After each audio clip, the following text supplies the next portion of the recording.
everything. Oh, that's so bad.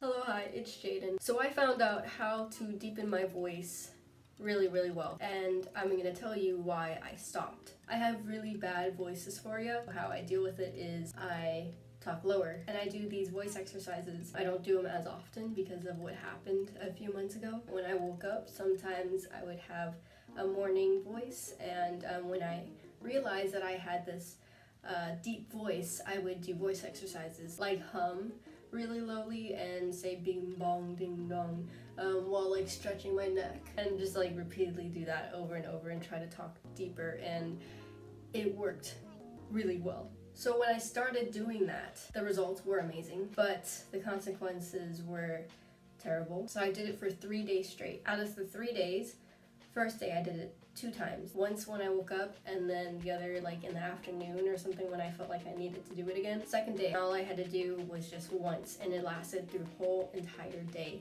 One time in the morning. The middle of that day, my throat was getting irritated, and by the end of the day, it felt like I had a sore throat, like I was getting a cold or something. I didn't really think anything of it. Third day, I did it 1 time in the morning, and when I did them, it irritated my throat really bad. By the end of the 3rd day, I was like scarred. It hurt so much, it really did concern me, and I feel like I was really damaging my vocal cords. So after that, I just stopped doing voice exercises and let my throat and vocal cords just rest for the next couple weeks because it was that intense. What I'm trying to get at is lowering your voice. I heard it's just harmful and you really shouldn't do it. I'm not a good singer, but I love to sing, and I don't want to ruin my voice and make me sound worse than I already sound, because I already know that it's gonna get better, that my voice is gonna change in the future when I go on TV. I'd rather deal with this temporary thing right now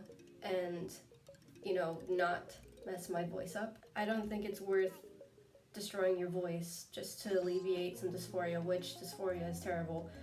Voice dysphoria especially, and I know, I get it. It's just something that we have to deal with until we don't have to anymore. I get voice dysphoria so bad that I get shivers throughout my whole entire body, and that happens when I'm feeling just really bad. If I'm feeling urges, and for like sometimes my dysphoria is really bad, my voice literally causes me shivers.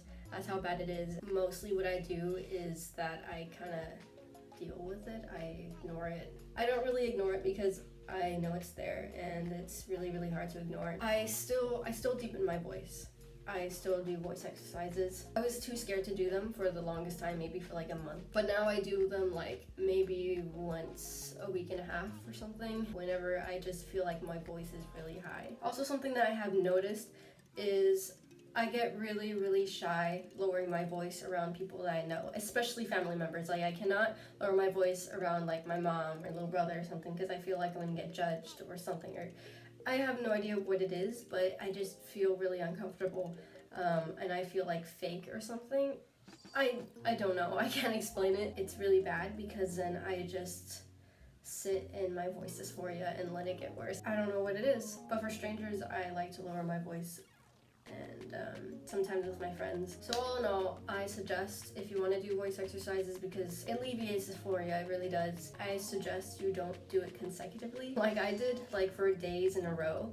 I think you should do it once every I don't know, just don't do it often. I don't really know exactly what I'm talking about, honestly. I just know the pain that I experience, and I don't wish that upon anybody. I was scared for my voice, and I think that's a pretty big red flag for me to just not do something like this. I'm not saying don't do the voice exercises because it does alleviate dysphoria. I'm just saying don't do it consecutively, don't do it too much. Just listen to your body. If something's painful, you gotta stop what you're doing. That's all I had for this video. Let me know what you think in the comments. I'll see you in the next video. Bye.